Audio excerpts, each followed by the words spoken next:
funny thing about warnings, they don't arrive screaming the first time. They come softly, disguised as coincidence, as discomfort, as that uneasy feeling you keep laughing off. The second time feels familiar, the third feels intentional, and by the fourth it's not subtle anymore, it's patient. Patterns repeat.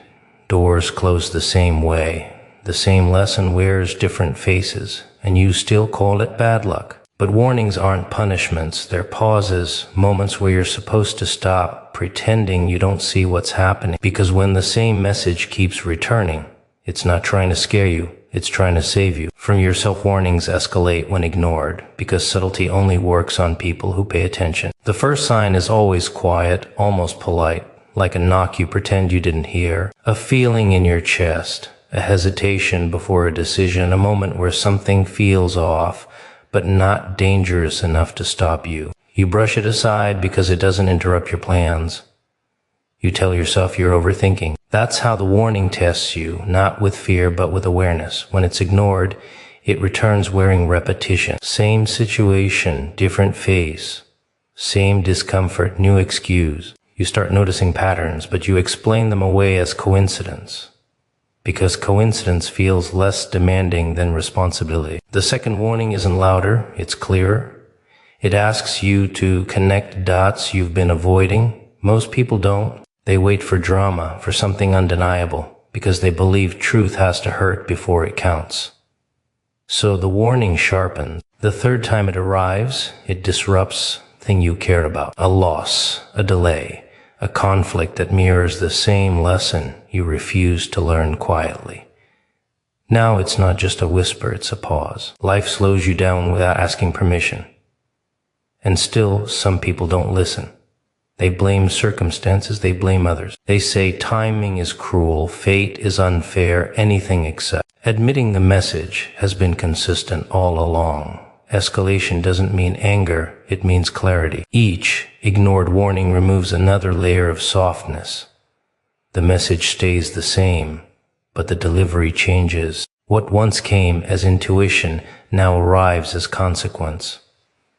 What once felt optional now feels unavoidable. Not because mercy disappeared, but because patience has structure. There's only so many ways a lesson can introduce itself before it stops asking and starts showing. People misunderstand escalation as punishment. It's not. Punishment seeks pain. Escalation seeks attention. It's the difference between being corrected and being cut off from further warning signs. The system doesn't want to break you, it wants to wake you up.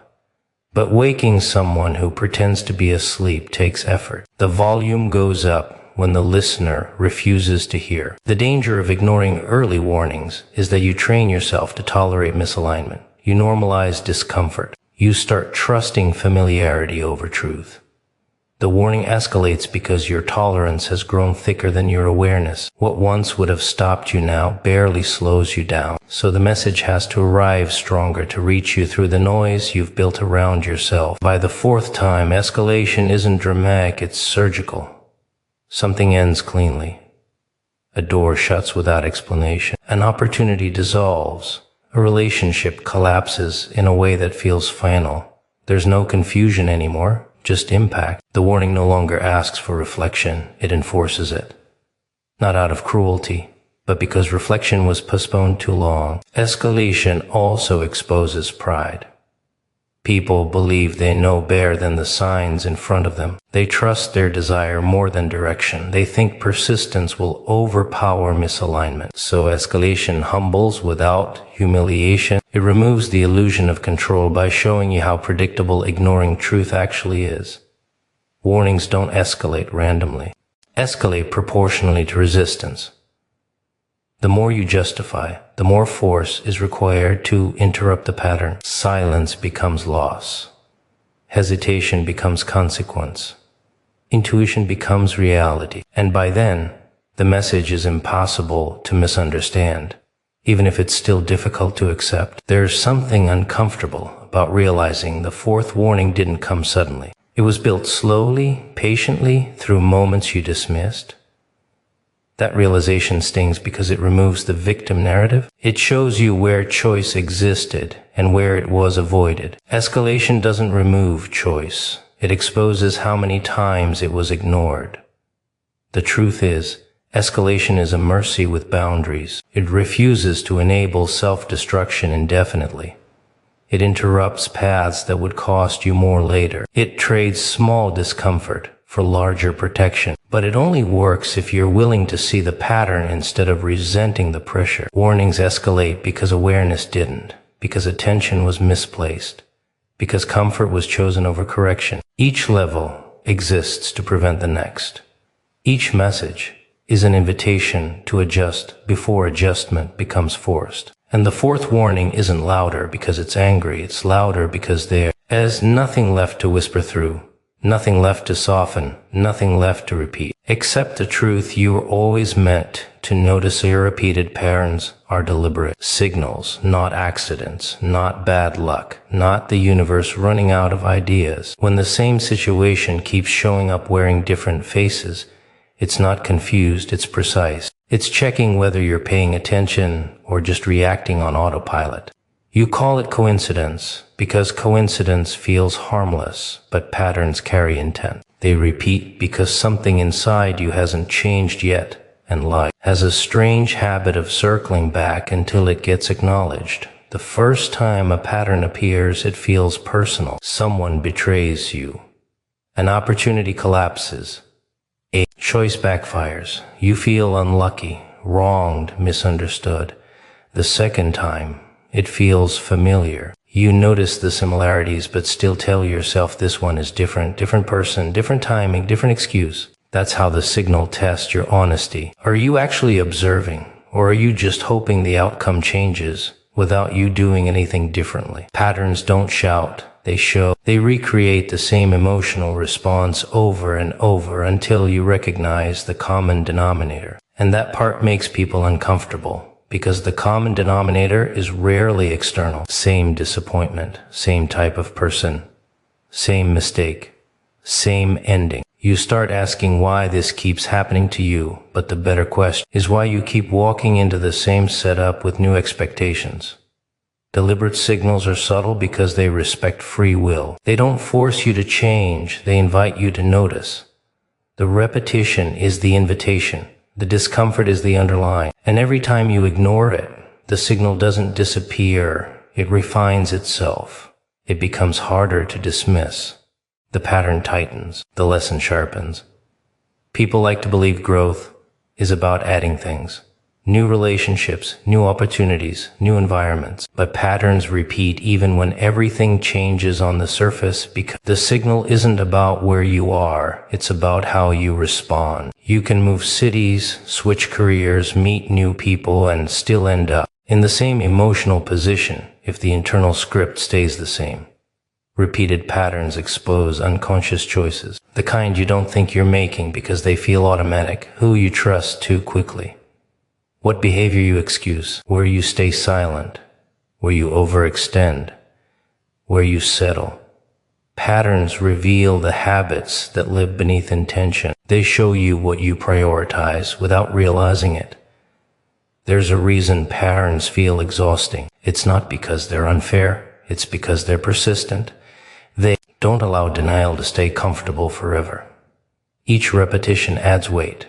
Each cycle removes another excuse. Eventually, the pattern becomes impossible to ignore without actively lying to yourself. People often ask for signs, not realizing they're already drowning in them. A repeated pattern is the loudest sign there is. It's not symbolic, it's literal.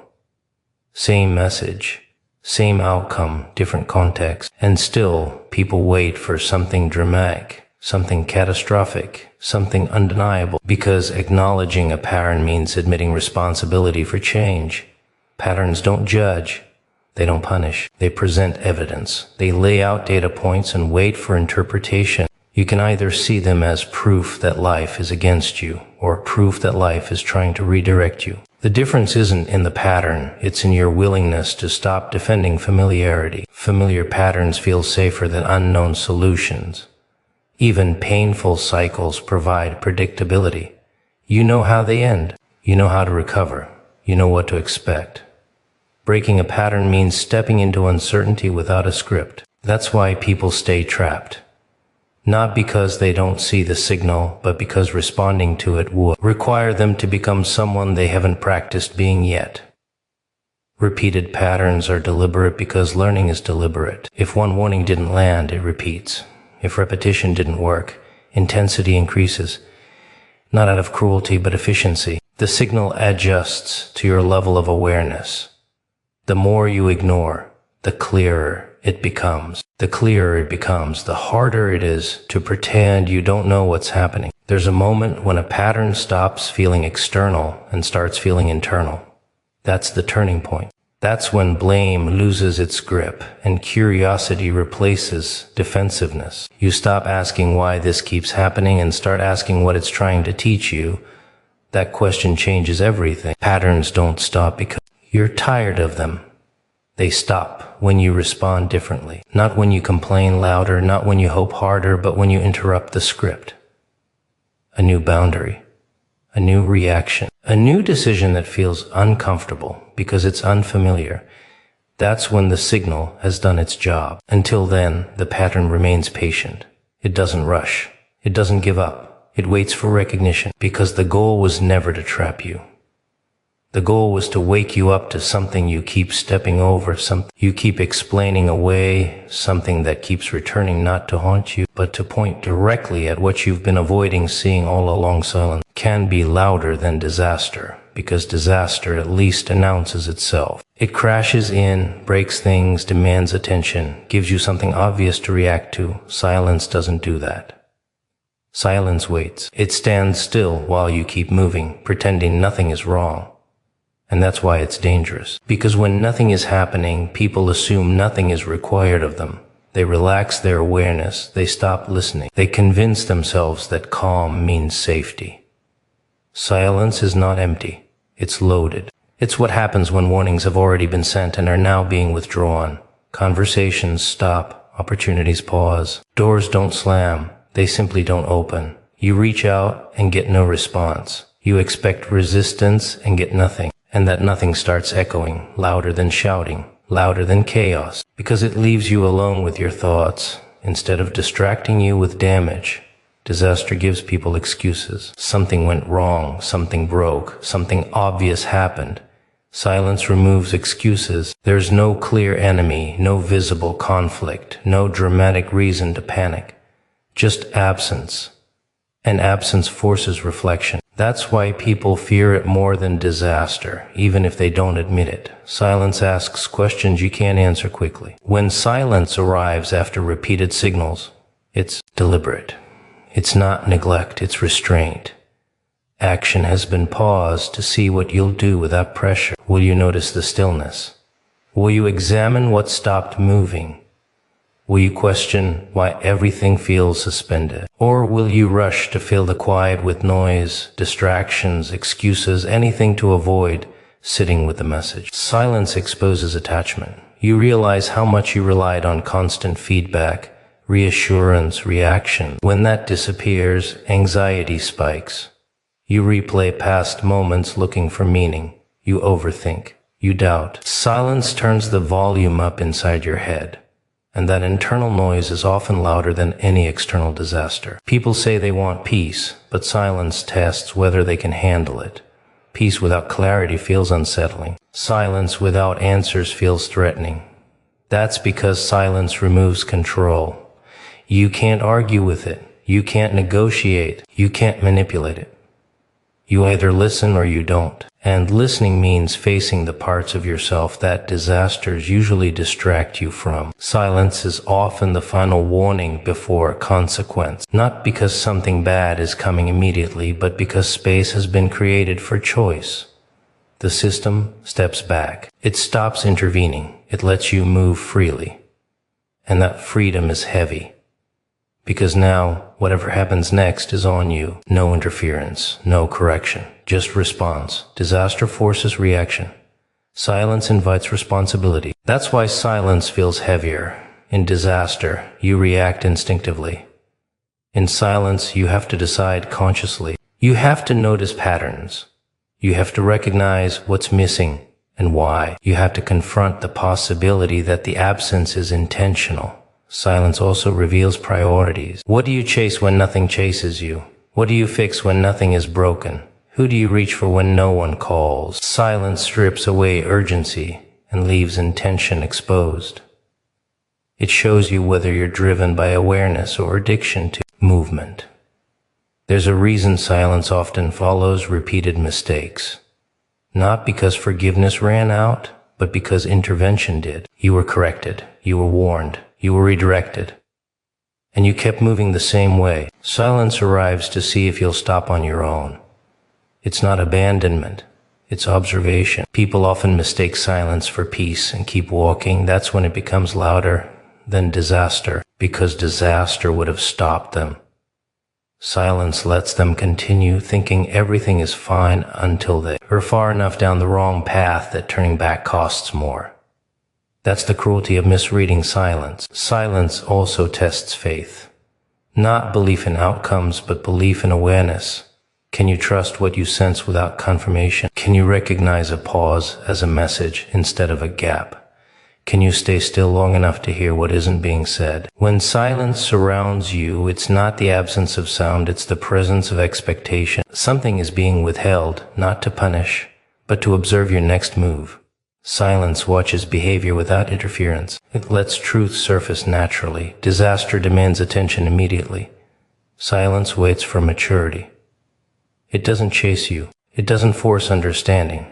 It simply removes the noise and lets your choices echo back at you. And if you're not listening, that echo grows heavier with every step you take, because silence doesn't disappear on its own. It stays patient, observant, pressing against awareness until you finally realize that what's missing was never empty. It was speaking the whole time. Comfort blinds awareness because it teaches you how to sleep with your eyes open. Not real sleep, the dangerous kind, where everything looks fine and nothing feels urgent. You get used to how things are, not because they're good, but because they're familiar. Familiarity dulls curiosity. It softens red flags into background noise.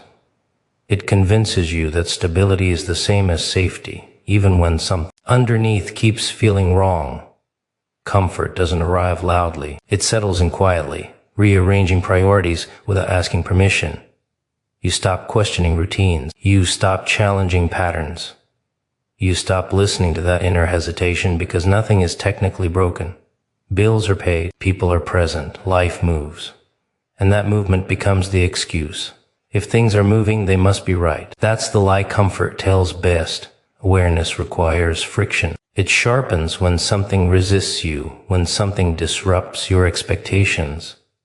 Comfort removes that friction. It smooths everything out until you stop noticing details.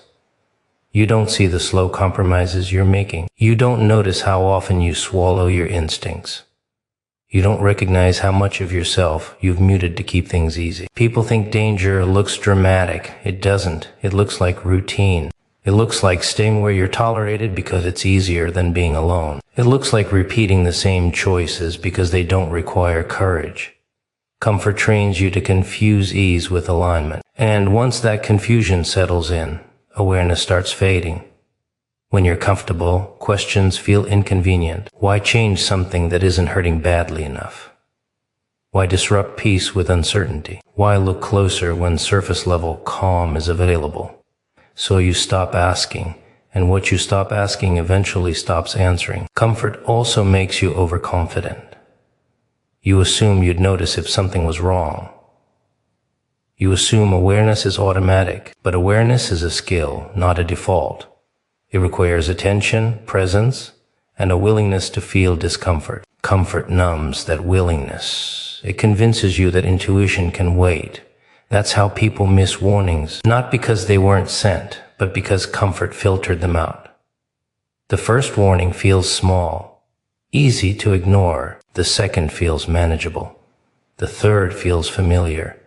Comfort reframes repetition as normalcy. It says, "This is just how things are." And once that sentence settles in your mind, awareness is already compromised. Comfort creates blind spots. You don't see the slow erosion of standards. You don't notice how much you're tolerating. You don't recognize the cost because it's paid in small increments, one compromise at a time. one excuse at a time, nothing dramatic enough to trigger alarm. And the most dangerous part is how comfort rewards you for not looking deeper. It gives you predictability, routine, a sense of control. You know what tomorrow will look like. That predictability feels safe, even if it's quietly draining you. Awareness would disrupt that predictability, so comfort keeps it at bay. People often say they were blindsided when things fall apart. They weren't. They were comfortable. The signs were there, but comfort made them look harmless. The gut feelings came, but comfort labeled them overthinking. The pauses appeared, but comfort called them rest. Comfort also isolates awareness socially. When everyone around you accepts the same norms, the same habits, the same compromises, questioning them makes you feel dramatic, out of place. So you stay quiet. You adjust. You blend. Awareness doesn't disappear all at once. It gets crowded out by agreement. There's a reason growth feels uncomfortable, because it requires awareness to stay awake, to notice misalignment, to admit when something isn't working even if it's convenient. Comfort resists that. It tells you to wait, to settle, to not rock anything. The longer you stay comfortable, the harder awareness is to recover, because comfort rewires what you tolerate.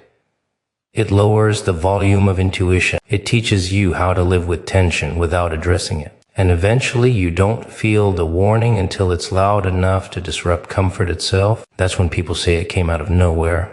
The collapse, the loss, the consequence. But awareness was blinded long before that.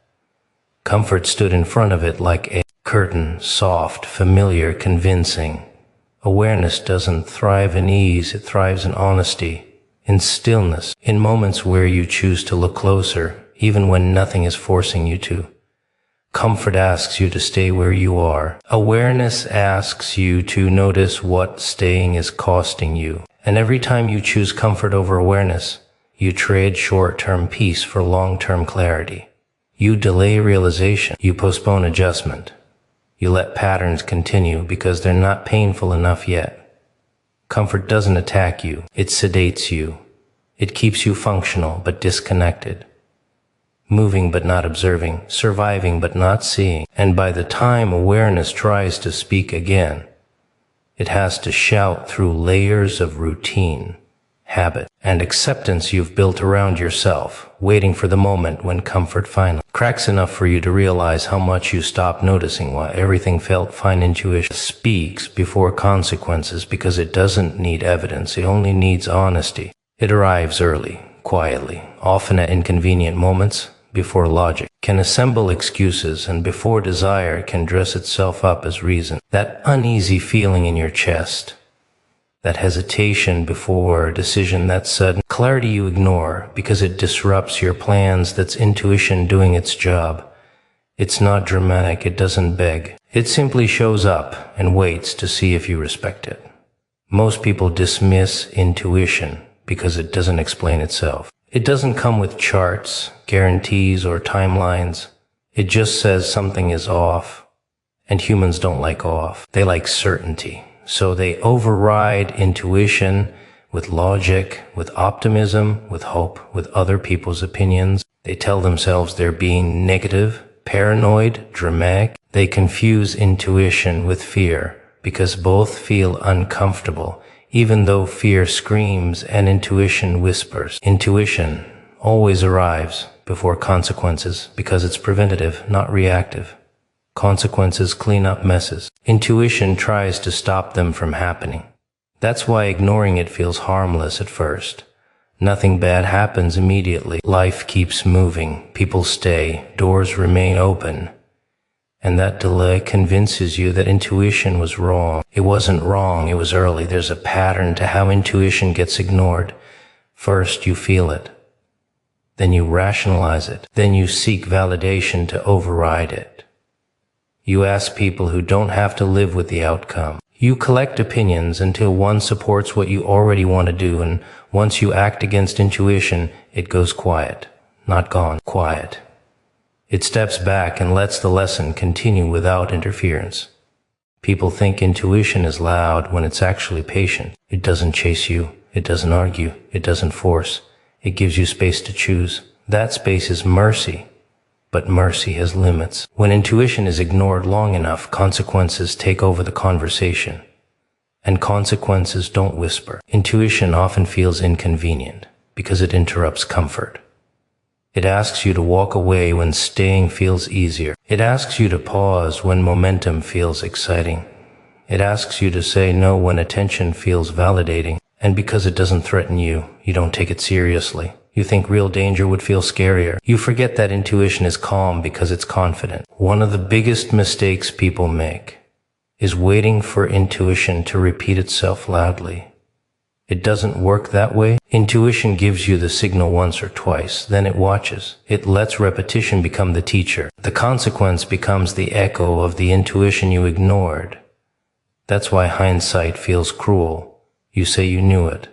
You did. You just didn't listen when knowing still gave you options. Intuition speaks in timing. The pause that doesn't make sense. The delay that feels unnecessary. The sudden loss of interest that confuses you. The unexplained discomfort around something everyone else celebrates. Those moments aren't random. They're early warnings dressed as moods. And because moods are easy to dismiss, intuition hides there. People who ignore intuition often pride themselves on resilience. They believe they can handle whatever happens, and maybe they can. But handling consequences doesn't mean you were meant to experience them. Strength is not proof of alignment. Sometimes it's just proof that you survived something you didn't need to go through. Intuition also speaks through repetition of feeling, not events. The same unease in different situations. The same doubt with different people. The same inner resistance no matter how good things look on the surface. That's not negativity. That's pattern recognition happening internally before it shows up externally. The reason intuition comes before consequences is because it respects your freedom. It offers guidance without control. Consequences remove freedom. They narrow options. They force change. Intuition invites it. One preserves choice. The other enforces it. Ignoring intuition slowly disconnects you from yourself. You stop trusting that inner signal. You start outsourcing decisions. You rely on logic alone, then emotions alone, then urgency alone. And when consequences arrive, they feel sudden, unfair, shocking. But they were introduced quietly a long time ago. Intuition doesn't demand perfection. It doesn't expect you to always listen, but it does keep record. It remembers every time you chose convenience over clarity.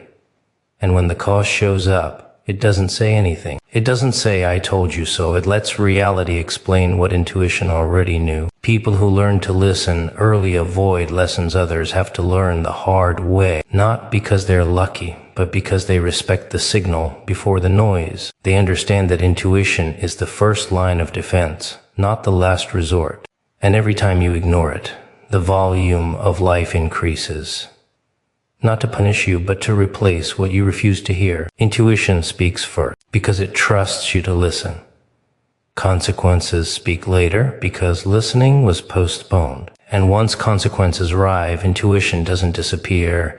It just watches quietly, knowing the lesson has already moved past. Warning and into experience, patience runs out before mercy, not because mercy is weak, but because patience has a purpose. It exists to give you time, not endless permission. Time to notice, time to adjust, time to stop pretending you don't understand what's being shown to you. Mercy creates space. Patience measures how you use it. And when that space is wasted, patience doesn't explode, it expires. People misunderstand patience. They think it means tolerance without limits, forgiveness without memory, delay without consequence. It doesn't. Patience watches behavior, not promises. It observes patterns, not intentions. Every repeated choice is noted. Every ignored warning is recorded. Not emotionally, but accurately. Patience is calm because it's confident. It knows outcomes don't need to be rushed. Mercy feels gentle, so people assume it lasts forever. They mistake kindness for permission. They think silence means approval. They think delay means escape. That's how patience gets tested, not by mistakes, but by repetition. One wrong step can be corrected. Walking the same wrong path over and over is a decision. Patience allows error. It doesn't tolerate defiance disguised as ignorance. When someone keeps choosing the same thing after being shown the cost, patience begins to thin, not dramatically, quietly. Opportunities stop appearing. Doors don't open as easily. Support feels distant, and people blame luck, timing, others, anything but their own refusal to respond. Mercy is offered early. It cushions consequences. It softens impact. It gives you room to grow without being crushed by the weight of your own decisions. Patience watches what you do with that mercy. Do you reflect? Do you change? Do you slow down? Or do you treat mercy like immunity? There's a difference between falling and refusing to stand up. Patience understands falling. It waits while you gather yourself. But when you choose to stay down because getting up would require effort, honesty, or discomfort, patience starts stepping back, not to punish, but to let reality speak louder than restraint. People often think consequences mean mercy has disappeared. It hasn't. Mercy simply stops blocking the lesson. It removes the padding. It lets the impact land so understanding can finally happen. That's not cruelty. That's efficiency. Mercy without growth becomes enablement. Patience running out doesn't look like anger. It looks like neutrality. The help you expected doesn't arrive. The escape route you relied on isn't there. The familiar forgiveness doesn't reset the situation. And suddenly, the weight of choice becomes unavoidable. Patience is generous with time, not infinite with tolerance. It gives warnings in different forms: discomfort, repetition, delays, intuition, silence. Each one is an extension of mercy. Each one is a chance to respond before escalation. Ignoring them isn't bravery, it's avoidance. There's a moment when patience shifts into consequence. Not abruptly, but decisively. The lesson stops being optional. The environment changes. Circumstances tighten. And people say everything fell apart at once. It didn't. It unfolded exactly as long as patience allowed. Mercy doesn't cancel responsibility, it postpones the bill. And postponed bills collect interest. The longer you rely on mercy instead of growth, the heavier the cost becomes when patience ends. Not because you're being punished, but because you delayed learning. People who abuse mercy often believe they're special. That rules bend for them. That grace means exemption. Patience disproves that belief slowly. It waits until the evidence is undeniable, until excuses run out, until parents speak for themselves. Patience running out isn't a loss of love. It's a shift in method. The lesson moves from suggestion to experience.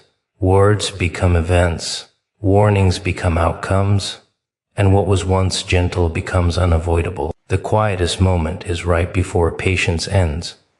That pause where everything feels suspended, where nothing is happening but everything is about to. That's the final space for awareness, the last chance to choose differently without force. Most people miss that moment because they assume patience means safety. They relax instead of reflect. They delay instead of decide. And when consequences arrive, they feel shocked, even though they were announced repeatedly through restraint. Patience doesn't disappear. It concludes. It finishes its role. And when it does, mercy doesn't vanish either. It changes shape. It becomes the lesson itself. The experience you didn't want but needed. The clarity that only arrives when choice is no longer theoretical. Patience runs out before mercy because mercy's goal is understanding, not comfort. And once understanding can no longer be achieved gently, patience steps aside and lets reality do what restraint was holding back, not out of anger, but out of respect for the lesson you kept postponing. Choice determined the next outcome, not intention, not hope, not what you meant to do. Meaning doesn't move reality, action does. You can want better, believe better is coming, talk about better with convincing emotion, but none of that changes the direction you're walking. Choice is quiet like that. It doesn't announce importance. It just redirects momentum. And momentum doesn't care how sincere you feel while standing still. People like to think outcomes are complicated, that there are too many variables to track. That belief makes it easier to avoid accountability. But when you strip everything down, outcomes follow decisions the same way shadows follow movement. You step one way, the shadow shifts. You step another, it changes again. No drama, no judgment, just cause and effect moving at its own pace. Most people don't fear bad outcomes. They fear owning the choices that lead to them. So they focus on circumstances instead. Timing, other people, luck. Anything that feels external. Choice feels too close, too personal. Because if choice determines outcome, then awareness matters.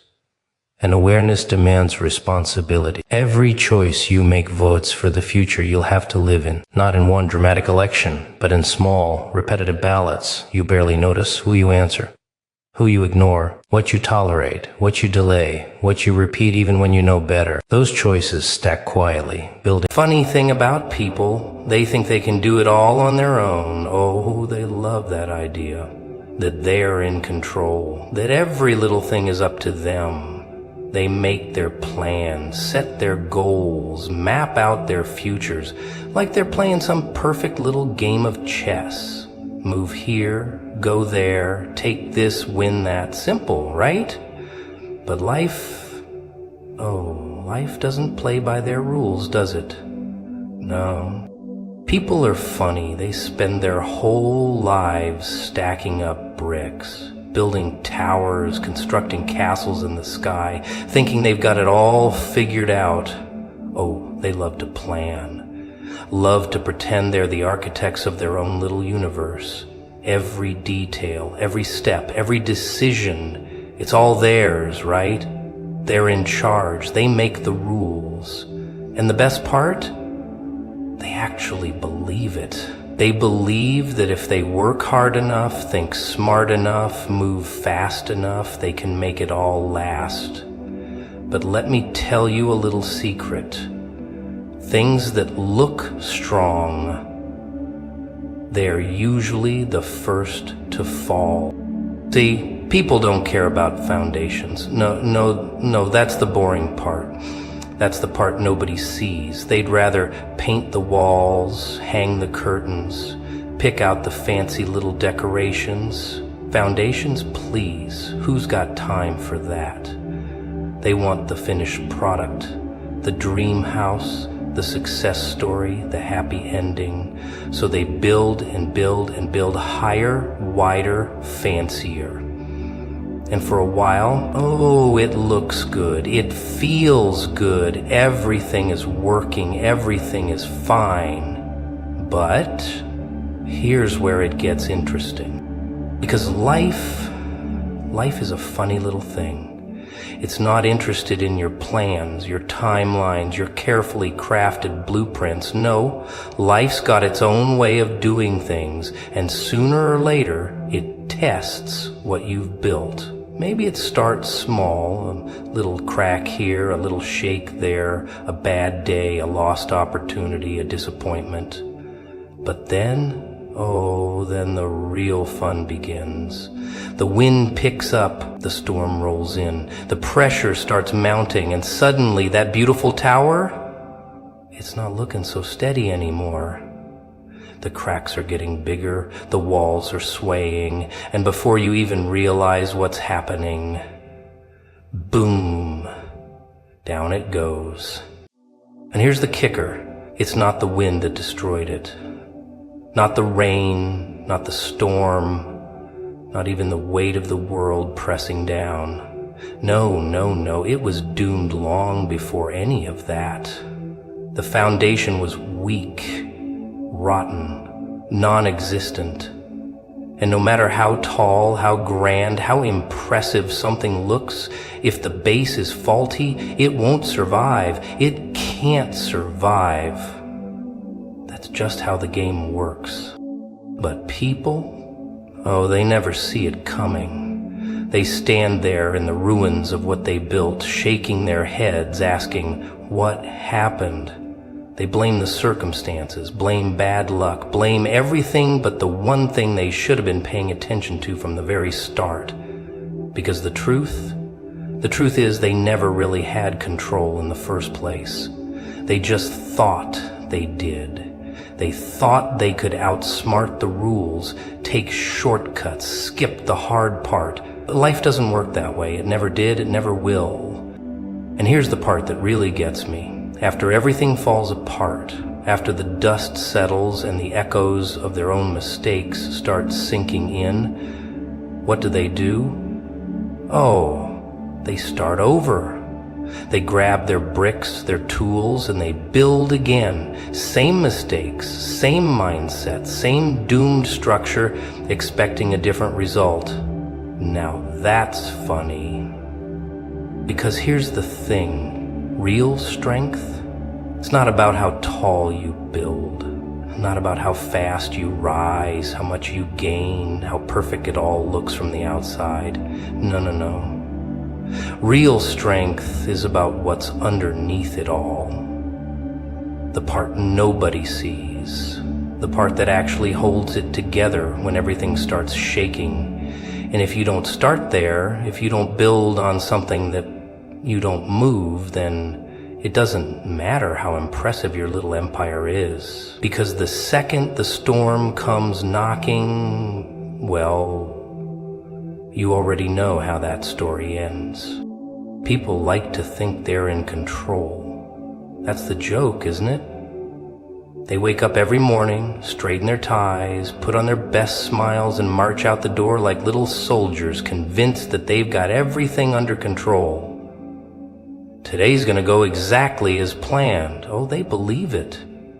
They believe it so much that when life does what life always does, when it flips the script, changes the rules, pulls the rug out from under them, they stand there, stunned, confused, betrayed.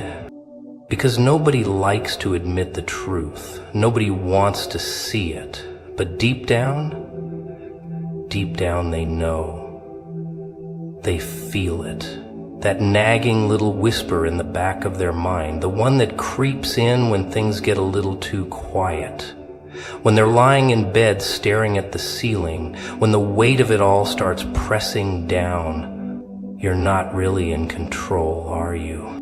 But oh, they fight it. They fight it with everything they've got. They make their lists, set their alarms, plan their 5-year futures down to the last tiny detail, pretending they can predict every twist, every turn, every little variable that might try to trip them up. But life laughs at their plans. Life waits for them to get comfortable, waits for them to think they've got it all figured out. And then, then it gets fun. Because life knows the secret. It knows that control is an illusion. It knows that no matter how many times people tighten their grip, no matter how many times they convince themselves they're holding the wheel, the truth is they're just passengers.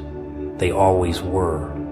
And the second something real happens, the second something big comes crashing in, they learn just how little power they actually have. They lose their jobs, they lose their money, they lose their health, their stability, the things they thought were theirs, and that's when the panic sets in. That's when they scramble, grasping at straws, trying to glue the pieces back together. This isn't how it was supposed to go. This isn't fair. But fairness never had anything to do with it. Life doesn't owe them an explanation. Life doesn't follow their rules. And that's the thing about people. They love the idea of trust when everything is going fine. When the sun is shining and their pockets are full and their little world is spinning just the way they like it. Oh, they'll say all the right things. I believe in something bigger. I have faith. I trust that everything happens for a reason. But the second things don't go their way, the second the road gets a little bumpy, suddenly all that trust, out the window. They demand answers. They stomp their feet like children who just got their favorite toy taken away. Why is this happening? I don't deserve this. They start questioning everything. Because trust, real trust, it doesn't show up when things are easy. No, no, no. It shows up when things are falling apart. It shows up when you don't understand, when you can't see the end of the road, when everything in you is screaming to take control, to fix it, to do something. But instead, you let go. And that's what people can't do. They just can't. They need to be in charge. They need to know what's next. They need to feel like they've got some kind of power over what's coming. But the irony, the real punchline, the moment they stop fighting for control, the moment they actually let go, that's when things start shifting. That's when things start falling into place instead of falling apart. Because they were never supposed to be the ones steering in the first place. But go ahead. Try telling them that. See how well that goes over. People think when things start falling apart, something must be wrong. Oh, no, no, no. That's not how it works, see? That's not how the game is played. They look at their lives, their routines, their precious little plans, and when cracks start showing, they panic. They think they've made a mistake. They think they need to fix it, but maybe, just maybe, things aren't falling apart. Maybe they're falling into place. You see, change never comes wrapped up in a pretty little bow. No one wakes up one morning and just knows it's time. No, no, no, that's not how people work. They need a push. They need a nudge, and sometimes, that push feels like the whole world caving in. They lose a job, a relationship crumbles, the doors they were sure were meant for them slam shut right in their faces, and they sit there staring at the wreckage wondering why. Why is this happening to me? What did I do to deserve this? But that's the joke, isn't it? That's the real kicker. Because they don't see it. Not yet. Not at first. Because you see, when something big is coming, when something real is about to shift, life doesn't just knock politely. Oh no, life kicks the door down. It clears the path, whether they're ready or not. But people don't like that. People like comfort. They like familiarity. They'd rather sit in a burning building than step into the unknown. So life, well, life has to force their hand. And here's the funny part. If they'd just step back for 1 second, if they'd stop fighting and start watching, they'd notice the signs. Because they're always there. Always. The discomfort, the restlessness, the feeling like they don't fit in their own skin anymore, like the life they built doesn't quite belong to them. But do they listen? Oh, of course not. People don't listen until they have no choice, until the cracks turn into chasms and the floor gives out from under them, and then, only then, do they start looking for answers.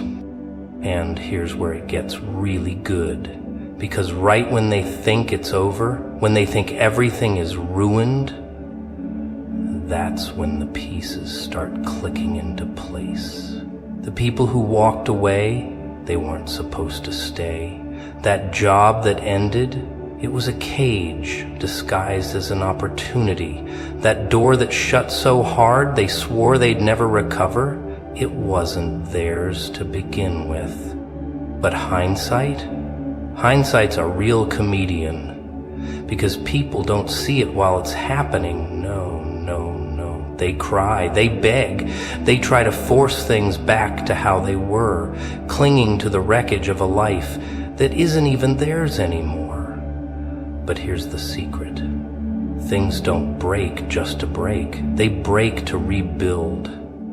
They fall apart so something better can take their place, but only if people let it. And that's the tricky part, isn't it? Letting go, because people love control. They love thinking they know what's best for them. But sometimes what they think is best is actually what's keeping them stuck. And when it's time to move, when it's time to really step into something bigger, life doesn't give them an option. It shoves them into it. So maybe, just maybe, the destruction isn't destruction at all.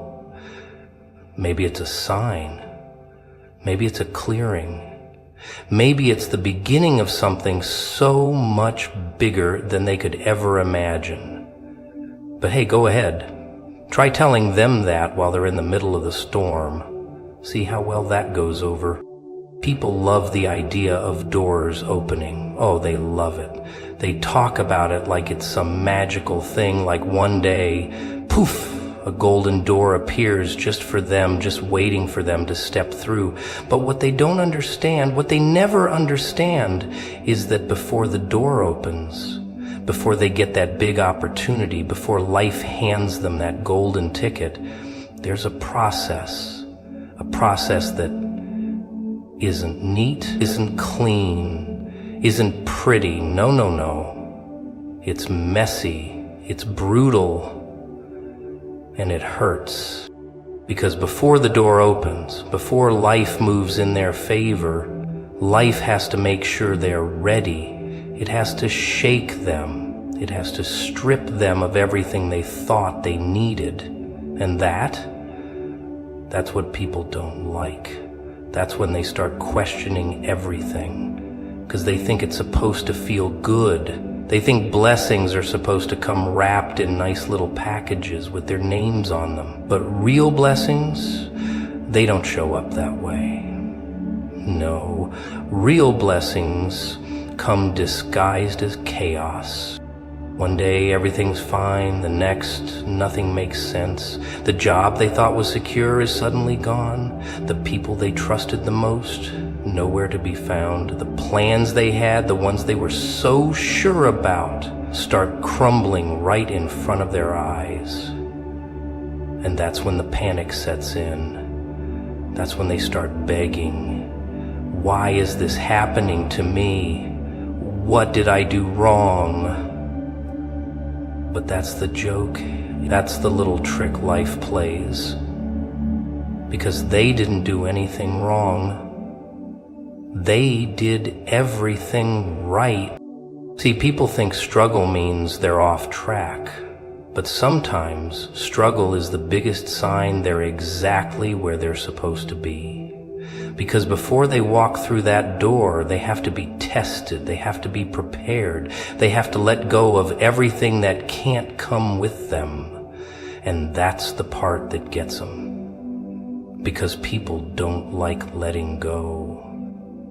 Oh, no. They want the new thing while still clinging to the old. But that's not how it works. That's never how it works. So life starts taking things away. Not to hurt them, not to punish them, but to free them, to strip them down until they're ready to receive what's coming, but they don't see it that way. Oh no. They see it as loss, they see it as failure, and that's when the fear kicks in. That's when they start making deals. If I just hold on a little longer, maybe things will go back to normal. But normal? Normal is the thing that's keeping them stuck. And when people refuse to let go, life steps in and does it for them. It pushes them, forces their hand. And at first it feels like everything is falling apart, but maybe, just maybe, things aren't falling apart. Maybe they're falling into place. Because that's the thing about doors. They don't open until everything before them is finished. until there's nothing left to go back to. And here's where it gets real interesting, because right when they're at their lowest, right when they think they can't take any more, that's when the door appears. That's when things start moving. That's when the opportunities come, but only if they're paying attention. Only if they don't let fear keep them from stepping forward. Because most people stand in front of the door and hesitate. They get scared. They doubt themselves. They think, what if I fail? What if I'm not ready? But here's the thing, if life brought them to it, they're ready.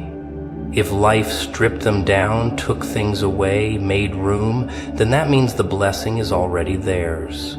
They just have to be bold enough to walk through it. But not everyone does. Oh no. Some people turn back.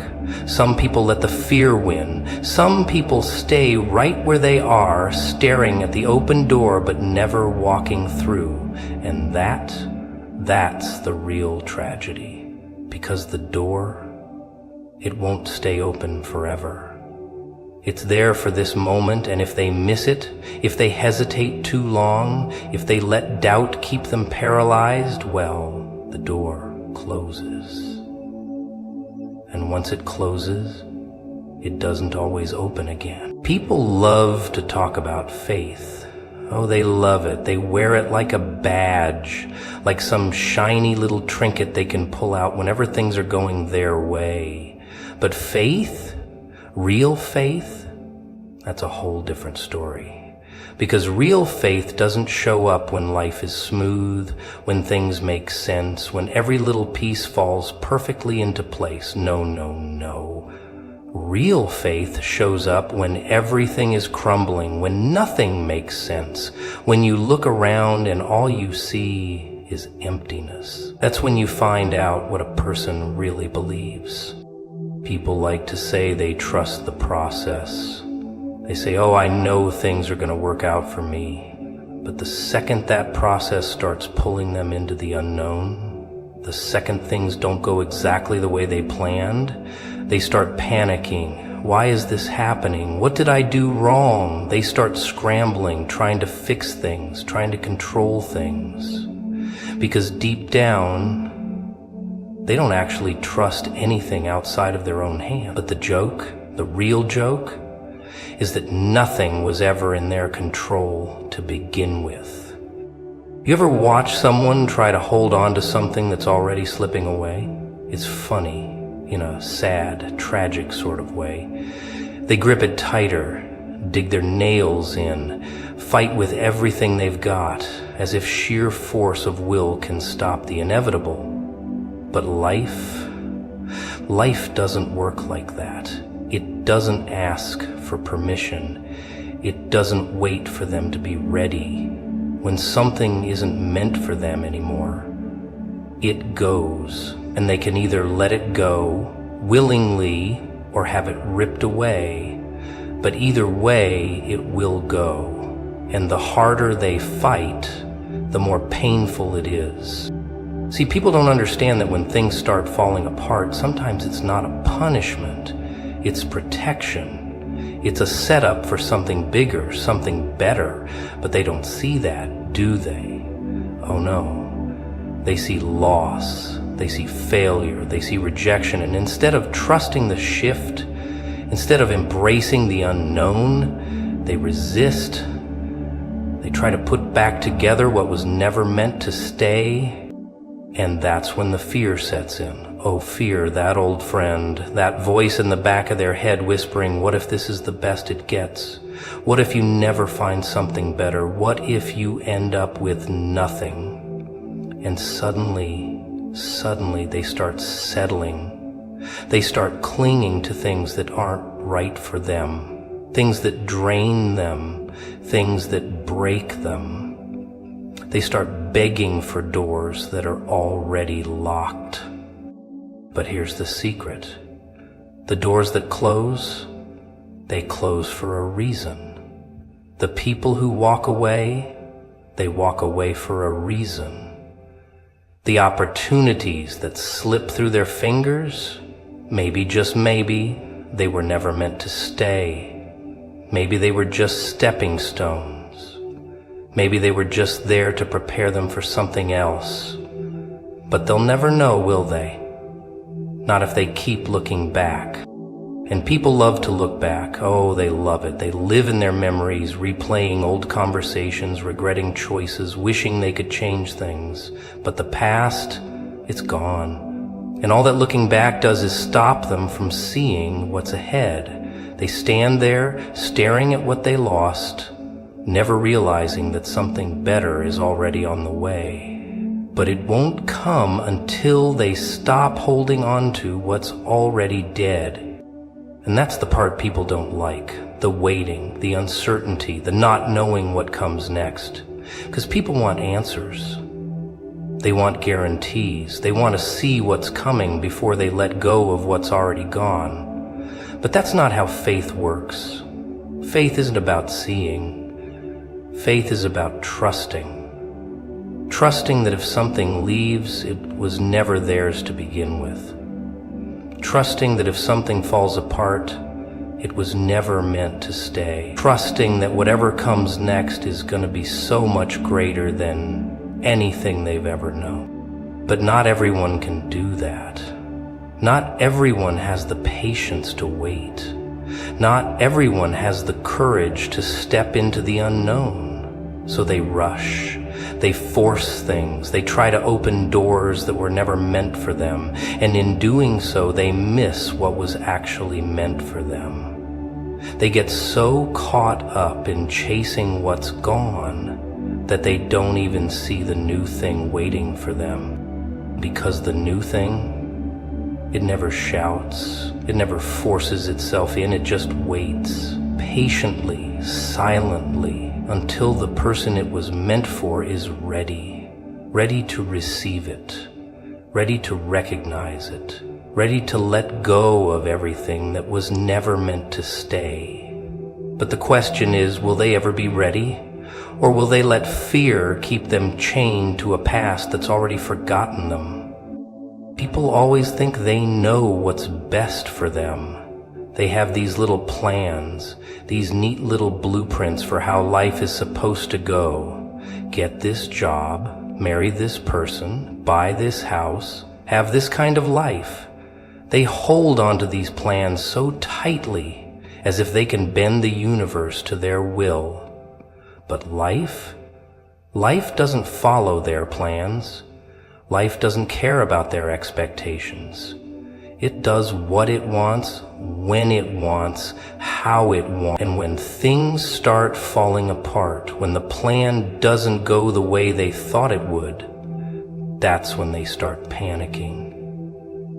That's when they start questioning everything. See, people love to act like they trust the process. They say things like, everything happens for a reason, until something happens that they don't understand. Then suddenly, they don't want to trust anymore. Suddenly, they start fighting. They start questioning. They start trying to fix things that were never supposed to be fixed. They cling to situations that are falling apart.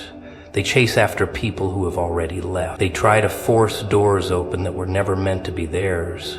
And the whole time, they don't realize the more they fight, the worse it gets. You ever watch someone struggle against something they can't control? It's almost funny. They get desperate, they get frustrated, they get angry. They think if they just try harder, if they just push a little more, they can make things go their way. But that's not how it works. Sometimes things fall apart because they need to. Sometimes people leave because they have to. Sometimes the things they wanted so badly don't happen because something better is coming. But they can't see that, can they? Not when they're too busy clinging to the old, terrified of what happens if they let go. Fear, that's the real enemy. Fear of the unknown, fear of losing control, fear of starting over. People get so scared of what's ahead that they'd rather hold on to something toxic than step into something new. They'd rather keep hurting in a familiar place than risk the discomfort of change. They'd rather convince themselves that this is the best it's ever going to get, instead of daring to believe that something better is waiting for them. And that's how people get stuck. That's how they trap themselves in lives that drain them, relationships that break them, situations that were never meant for them in the first place. But here's the thing, when something isn't meant for you, no matter how hard you fight, no matter how much you beg, no matter how much you try to force it, it won't stay. And if it does stay, it will destroy you, it will drain you, it will break you, it will make you question your worth. Because holding on to something that's already gone isn't strength. It's fear, and fear will keep you locked in a prison of your own making. People always ask for signs. They beg for answers. They say, just tell me what to do. But the signs, they're already there. The closed doors, the resistance, the sleepless nights, the exhaustion of trying to make something work that just won't. But instead of listening, instead of trusting, they keep forcing, they keep trying to breathe life into something that's already dead. And then they wonder why they're exhausted, why they feel lost, why they're stuck. The truth is, when something is meant for you, it flows. It comes with peace. It doesn't drain you, it restores you. But when something isn't meant for you, it will take everything from you. It will rob you of your joy, your energy, your peace of mind. And the longer you hold on, the worse it gets. You ever notice how the moment you let go of something toxic, everything suddenly feels lighter? That's not a coincidence. That's not random. That's confirmation. That's proof that it was never meant to stay, but people don't trust that feeling. They second guess it. They think, maybe I gave up too soon, maybe I should have tried harder, maybe if I had done something different it would have worked out. And just like that, they go back to the thing that broke them, back to the cycle that drained them, back to the situation that was never meant for them. It's funny, really. People want change, but they don't want to do what's necessary to get it. They say they want something new, but they won't let go of the old. They beg for clarity, but they ignore the answers right in front of them. And then they wonder why they're stuck. They wonder why they keep going in circles. They wonder why nothing ever changes. But the truth is simple. If you want something new, you have to let go of what's holding you back. If you want to step into something greater, you have to stop fighting for things that aren't yours. And if you want peace, real peace, you have to stop forcing what's already falling apart. But the question is, will you? Or will you keep holding on to what's already gone?